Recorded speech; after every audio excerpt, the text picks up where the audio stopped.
Saudara-saudara pendengar yang kami kasihi dimanapun Anda berada, Anda kembali bersama kami dalam acara Telaga Tegur Sapa Gembala Keluarga. Acara ini diselenggarakan oleh Lembaga Bina Keluarga Kristen atau LBKK bekerja sama dengan radio kesayangan Anda ini.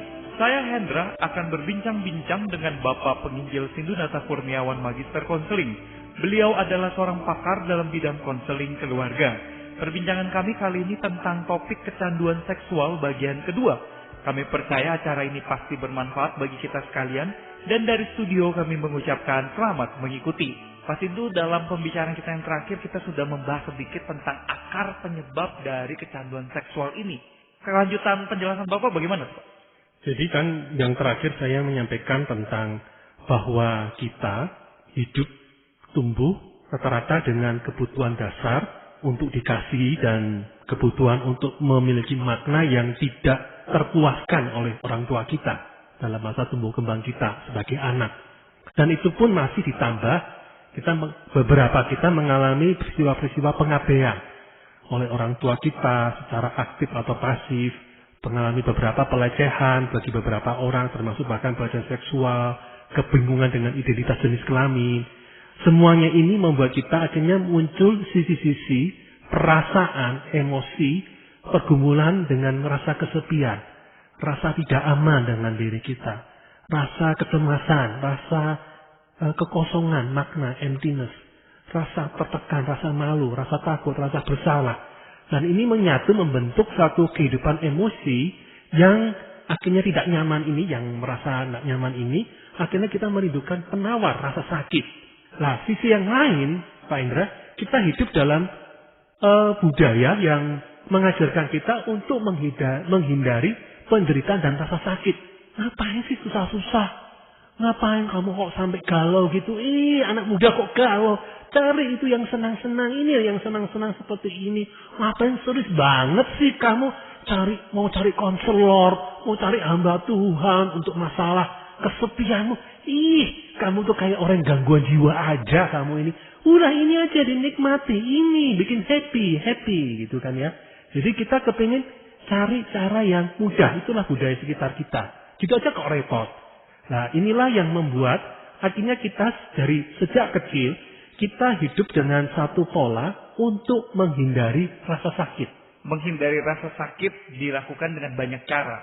Nah ketika kita sudah masuki masa remaja, saat kita sudah mengalami masa puber, ada kematangan organ-organ reproduksi, saat itulah gejala kecanduan seksual ini bisa dimulai gitu. Iya, jadi di sana itulah di waktu memasuki masa remaja ini, kerinduan terdalam kita akan relasi dan keintiman, akan rasa bermakna, dihargai, itu akhirnya kerinduan yang sebenarnya murni, yang baik ini, itu terbelokkan di masa remaja ini karena kita mulai mengalami pubertas yang tadi disebutkan oleh Pak Hendra itu. Dan kerinduan yang sesungguhnya hanya bisa dipuaskan di dalam relasi intim dengan Tuhan, dengan Bapa di surga, dan juga dipuaskan dengan relasi yang sehat dengan sesama manusia. Akhirnya oleh kita di saat masa remaja itu kita lampiaskan dengan mengejar objek-objek pengganti yang lebih rendah. Dalam hal ini khususnya berkenaan dengan berbagai jenis perilaku seksual. Seperti apa? Jadi perilaku seksual ini macam-macam ya. Itu tadi yang kita bahas dalam bahasan sebelumnya, bisa kaitannya dengan fantasi seksual, membayangkan, apalagi kita lihat film romantis remaja, sinetron Indonesia, sinetron Korea, film-film Hollywood, wah ciuman, gandengan tangan. Oh kalau aku ada pacar, aduh nyamannya hatiku, dan aku bisa pegangan, berpelukan, berciuman di tengah matahari yang tenggelam. Jadi imajinasi itu tumbuh dalam diri kita ya. Sampai akhirnya beberapa orang perilaku seksualnya yang memberikan penawar rasa sakit itu bisa juga muncul dalam bentuk pornografi. Wah, awalnya kaget, ngeri, malu, tapi kok memberikan sensasi yang enak ya. Nah, rasa enak inilah penawar rasa sakit dari kegalauan hati kita akibat kebutuhan dasar yang tidak terpenuhi. Kita akhirnya kembali kepada pornografi, masturbasi, dalam perilaku-perilaku seksual yang terus makin lama makin berkembang. Jadi ketika rasa sakit itu muncul, dalam hati kita galau, sepi, rasa minder, rasa takut, rasa tidak berharga itu muncul, rasa kosong, kita akan kembali kepada bentuk perilaku seksual yang sebelumnya sudah memberikan rasa nyaman kepada kita. Suasana hati kita, mood kita terasa stabil gara-gara perilaku seksual tadi. Itu mulai dari fantasi sampai hal nyata, dari yang pornografi, masturbasi sampai perilaku seksual yang melibatkan orang lain. Dari sinilah, Pak Indra, awal dari kecanduan atau adiksi seksual. Jadi pada saat itu dia sudah mulai kehilangan kendali begitu? Awalnya belum. Jadi awalnya dia merasa, aku yang masih mengendalikan. Aku kalau nggak mau, dia nggak melakukan kok. Hanya kalau mau, ini terserah aku. Jadi pada titik-titik awal ini orang nggak merasa kecanduan. Merasa ini kan aku pilihan hidup. Aku nggak mau, nggak lihat gambar porno ini nggak apa-apa. Cuma lagi kepingin baru lihat. Aku nggak melakukan masturbasi nggak apa-apa. Cuma kalau kepingin, aku nggak baca novel porno ya nggak apa-apa. Cuma lagi kepingin baru. Awalnya seperti itu. Tapi itu sebenarnya sudah terjadi tindak pembohongan pada diri sendiri. Tindak penipuan. Sebenarnya yang terjadi ketika emosinya turun, negatif, perasaannya galau, dia kembali kepada perilaku itu. Ketika setelah dilakukan, nyaman, ya memang dia nggak melakukan. Tapi ketika turun lagi emosinya, dia kembali lagi. Jadi habituasi, pengulangan, kebiasaan. Nah, disinilah sebenarnya sudah menjadi awal dari rentetan kecanduan atau adiksi seksual ini sudah terjadi sesungguhnya tanpa dia mengakui, tanpa dia menyadari. Jadi ada satu tindakan kesengajaan gitu Pak ya untuk melakukan atau untuk mencari objek pemuasan seksual itu. Atau ya, itu bisa terjadi secara tidak sengaja Pak? Ya bisa tidak sengaja, bisa. Awalnya bukan berarti sengaja ya. Beberapa bisa sengaja, tapi juga beberapa bisa sifatnya kebetulan, tidak sengaja. Tapi intinya ketika dia menemukan, kok enak ya, nyaman ya, perasaanku kok enak ini, jadinya positif. Aku semula susah konsentrasi belajar, gara-gara lihat gambar porno ini, bagus kok. Katanya dosa. Ya oke, dosa. Tapi aku kan laki-laki. Mana ada sih laki-laki yang nggak pernah lihat gambar porno? Boleh kan, teman-temanku malah motor. Aku nggak lebih kayak mereka kok. Ini hanya aku lagi susah konsentrasi. Itu kok bisa belajar, bisa berdoa, bisa baca Alkitab, bisa pelayanan dengan baik di gereja. Ya nggak apa-apa kan, atas manfaat. Kalau itu bermanfaat, ya nggak apa-apa lah. Toh saya juga tidak adiksi sesekali. Nah di sana lah Pak. Jadi terjadi awalnya itu. Ya awalnya bisa disebabkan oleh ketidaksengajaan, tetapi karena dia merasakan kayak tadi dalam tanda kutip manfaat dan rasa nyamannya, jadi kan jadi berulang-ulang nih Pak. Nah ini membuat dia akhirnya secara tidak sadar dia sudah terpenjara gitu Pak dalam tanda kutip. Ya mulai terjadi itu. Jadi dia memberi ilusi keyakinan bahwa dia bisa mengendalikan, mengatur kehidupan emosionalnya itu, padahal itu dia hanya berpuas diri dengan sebuah keintiman yang palsu. Pada titik itulah dia sebenarnya mulai hilang kendali, sulit digantikan dan dia masuk ke dalam penjara ketidakpuasan dan sekaligus sebenarnya dia telah masuk ke dalam kondisi penyembahan berhala, Pak Hendra. Wah, seperti apa itu Pak kondisi penyembahan berhala? Ya, jadi dia mulai mendewakan, mulai mengilahkan, menjadikan itu sebagai hal yang penting, hal yang utama. Menjadi poroh pusat hidupnya. Jadi kalau aku lagi galau, ya aku datang kepada perilaku seksual itu supaya aku tenang.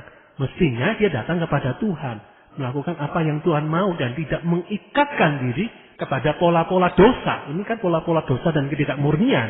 Maka ketika seseorang itu melakukan hal-hal yang terikat dengan dosa, hal-hal yang tidak ada hubungannya bahkan melawan Allah, itu jadi berhala kita. Nah, perilaku hawa nafsu, perilaku adiksi seksual ini adalah berhala. Karena kita menyembah ilah-ilah palsu dengan cara menyerahkan tubuh jiwa kita kepada kuasa hasrat seksual ini. Dan kita telah menyerahkan diri pada hawa nafsu, dan akhirnya keinginan kita pun tidak akan pernah terpuaskan. kita akan haus dan haus lagi.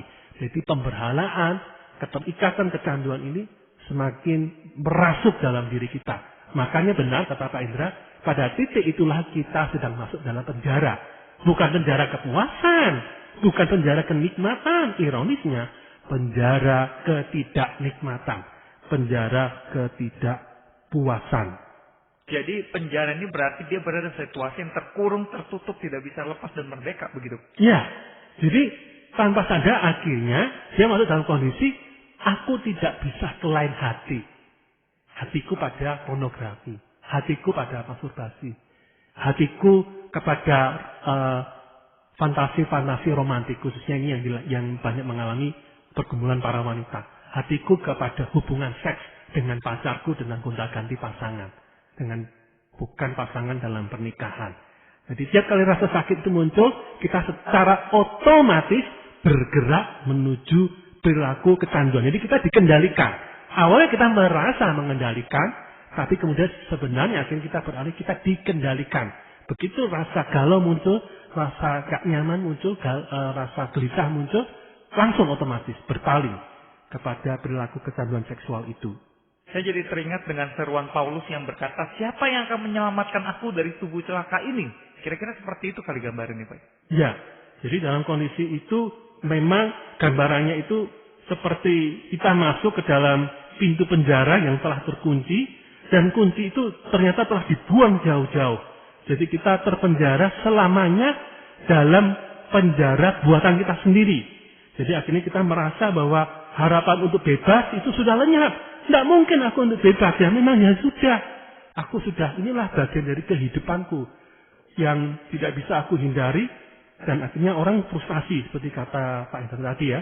Siapa yang bisa menyelamatkan aku dari tubuh celaka ini? Dan inilah yang membuat orang hidup dalam kemenduaan. Di gereja, di luaran dia aktivis gereja, majelis, bahkan hamba Tuhan. Tapi ketika dia masuk kamar pribadinya, dia menjadi pribadi yang lain. Begitu terobsesi, liar dengan fantasinya, dengan perilaku seksualnya itu. Dia ada rasa bersalah, tapi dia merasa frustasi, nggak bisa lepas. Sudah hafal Alkitab, sudah berdoa, aku berjanji membuat resolusi awal tahun yang baru, tapi toh kembali ke mutan yang sama. Tapi berita baiknya bukan tanpa harapan dong Pak, pasti ini ada harapan untuk bebaskan Pak. Ya, jadi memang berita baiknya bahwa sesungguhnya Tuhan kita ini menebus kita di kayu salib dan bangkit pada hari yang ketiga. Itu bukan sekedar untuk membebaskan kita dari hukuman maut yang kelak nun jauh sana kita alami. Bukan sekedar jaminan untuk masuk ke surga kelak kalau kita meninggal dunia. Tetapi penebusan di dalam Kristus juga dimaksudkan untuk membebaskan kita juga hari ini di sini dalam pergumulan kita dengan kecanduan seksual. Inilah berita bagusnya. Nah Pak, untuk menolong pendengar dan menolong kita semua memahami sifat khusus dari kecanduan ini, boleh Bapak tolong jabarkan nggak Pak, sifat-sifat atau ciri khas dari kecanduan seksual ini seperti apa sih Pak? Ya, jadi sifat kecanduan yang pertama, ini Pak Indra, yang pertama yaitu sifatnya toleransi. Yaitu adanya toleransi. Kita awalnya membutuhkan dosis, ya sekian aja, sedikit aja. Tapi kian lama dosis ini perlu ditambah untuk mempertahankan rasa senang, sensasi kenikmatan itu. Atau bahkan ditambah memang untuk meningkatkan sensasi senang ini. Jadi awalnya mungkin cuman lihat satu gambar porno. Lihat satu gambar itu diulang-ulang, lihat, aduh kok garing ya, kering ya. Udahlah cari gambar yang lain. Gambar lain. Aduh kok kering ya, lihat cari gambar yang lagi. Akhirnya dari gambar, aduh kok gambar tok sih, cari yang bergerak. Carilah film porno dan seterusnya. Jadi bertambah dosis, bertambah buruk, bertambah merusak. Jadi bermula dari masturbasi dan berkaya, akan menjadi kecanduan pornografi yang makin lama makin parah, lari ke film-film, lari ke percakapan-percakapan, chatting-chatting, obrolan yang mesum melalui telepon atau internet, sampai akhirnya melakukan hubungan seks dengan lawan jenis. Dari hubungan seks lawan jenis bisa juga bergulir. Aduh kok nggak puas ya? Coba dah Kan ada orang namanya bisex. Bisa sejenis, bisa lawan jenis. ACDC kalau istilahnya orang dulu kan. Kenapa enggak? Itu kan gaya hidup yang modern. Orang yang hebat. Coba aku lakukan. Dengan sesama perempuan. Aku sebagai laki. Lakukan sama laki. Oh, ternyata ya ada nikmatnya juga ya. Jijik tapi ada nikmat. Nanti bisa beralih sampai, maaf, dengan binatang. Itu bisa. Sampai dalam kasus tertentu yang bikin miris, orang bisa melakukan hubungan seks yang berujung kepada tindak bunuh diri. Jadi beberapa tahun yang lalu di media nasional diberitakan ada seorang bintang film action Hollywood yang terkenal tahun 80-an bernama David Carradine. Dia ini meninggal di daerah Thailand. Ditemukan dia ini terjerat oleh tali dan kepalanya terbungkus oleh plastik, katakan semacam plastik kresek gitu ya. Terikat badan-badannya ini. Ternyata dia ini sepertinya nampaknya orang bunuh diri. Tapi yang terjadi sesungguhnya itu adalah aksi dia untuk mencapai orgasme dengan cara menjerat lehernya sendiri. Tapi sayang di titik dia mencapai titik orgasme itu, dia nggak bisa melepaskan diri dari ikatan tali itu. Malah dia terjerat, tertarik, dan akhirnya dia meninggal seketika. Inilah begitu liarnya kecanduan seksual ini sampai orang melakukan aksi yang membunuh dirinya sendiri tanpa dia inginkan sesungguhnya. Mengerikan sekali, Pak ya. Iya, jadi nilai dirinya itu hanya ditentukan oleh nilai kepuasan daging semata. Inilah yang betapa harkat martabatnya dijatuh, diobral, digadekan dengan sedemikian parahnya. Ini yang bikin hati kita sepatutnya merasa miris, sedih, dan kita harusnya bertanya, kenapa kita harus biarkan ini terjadi pada diri orang lain, termasuk kita sendiri. Pak, saya ingin tanya dalam sifat toleransi ini tadi Bapak katakan bermula dari misalnya hanya melihat gambar kemudian masturbasi dan semakin meningkat eskalasi atau kadarnya. Apakah sudah pasti seperti itu? Apakah ada kemungkinan bisa langsung tiba-tiba langsung parah gitu Pak tanpa melalui yang yang hanya melihat gambar dulu gitu? Oh bisa, bergantung ya. Itu sangat yang saya sampaikan itu kan sebuah model yang gambaran umum. Bisa, langsung parah bisa, orang kepingin lompat, itu tergantung keberaniannya.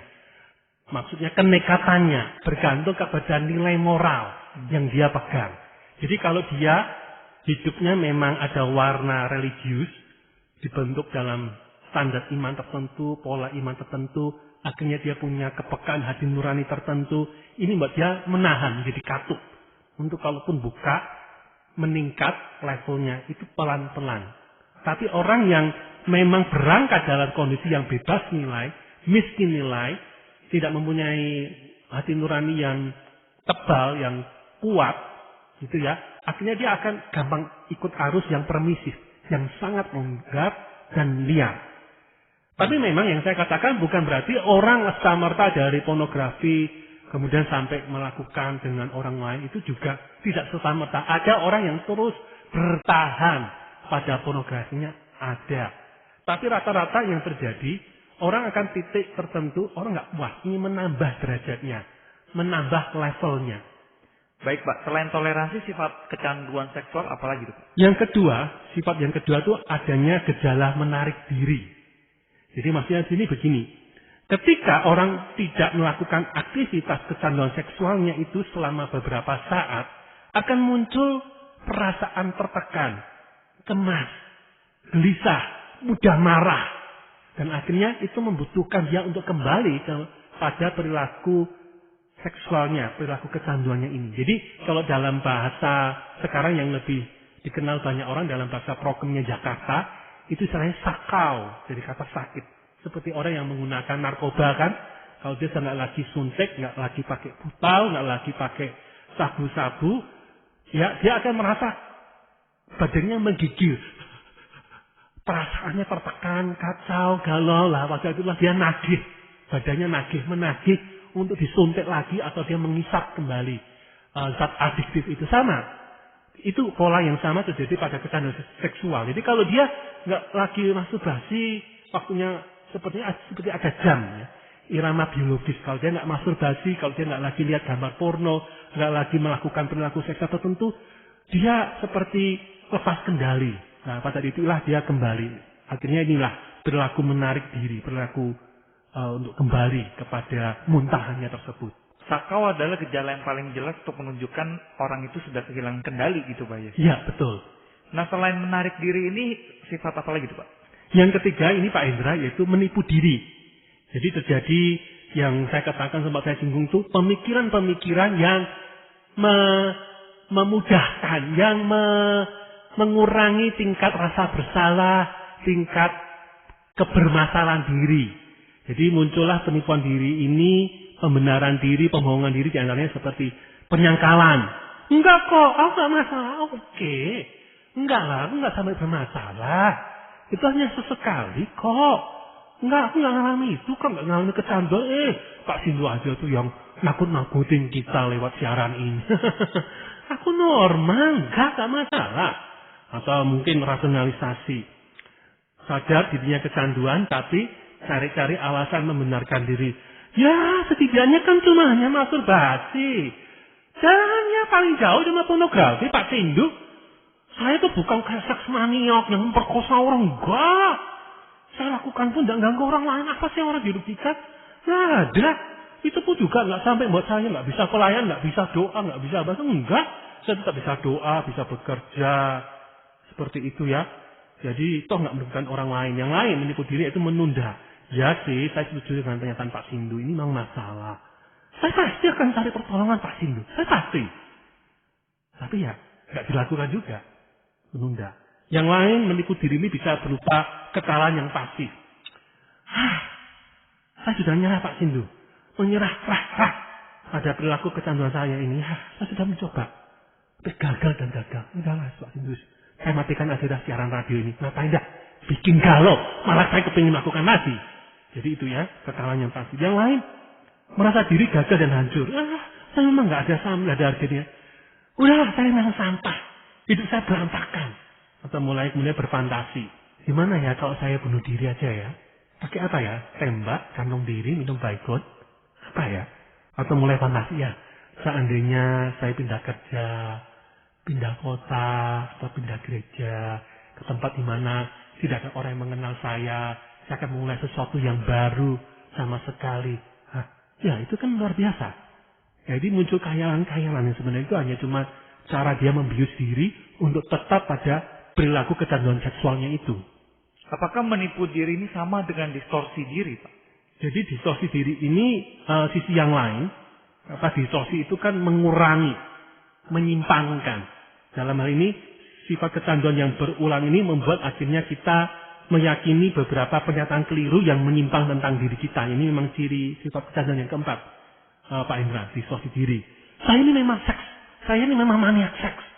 Libido seksual saya memang tinggi. Bukan karena saya nggak mau loh Pak Sindu. Saya sudah. Tapi kalau saya lihat garis keturunan saya, mungkin berdasarkan penelitian DNA saya, wah gitu cari hal yang ilmiah gitu. Saya memang maniak seks Pak Sindu. Ini bukan saya mau loh Pak Sindu, tapi memang ini ciptaannya Tuhan yang buat saya seperti ini. Memang pada dasarnya saya itu orang jahat dan cabul. Itu loh ya silsilah keluarga saya. Satunya pemerkosa, satunya poligami, satunya pernah melakukan perzinahan, satunya ini. Saya keturunan ya kayak gitu ya. Bukan salah saya, tak boleh buat ya. Ini memang saya pancur-cur gara-gara ya garis keturunan saya, pohon keluarga saya. Atau distorsi diri bisa berpikir, Allah memang nggak mungkin mengampuni saya. Sudahlah, saya pada level 7 neraka yang paling tinggi sudah. Bakarannya yang paling kuat apinya. Tidak akan ada yang mau terima saya. Kalau orang tahu apa yang saya lakukan, saya memang sampah.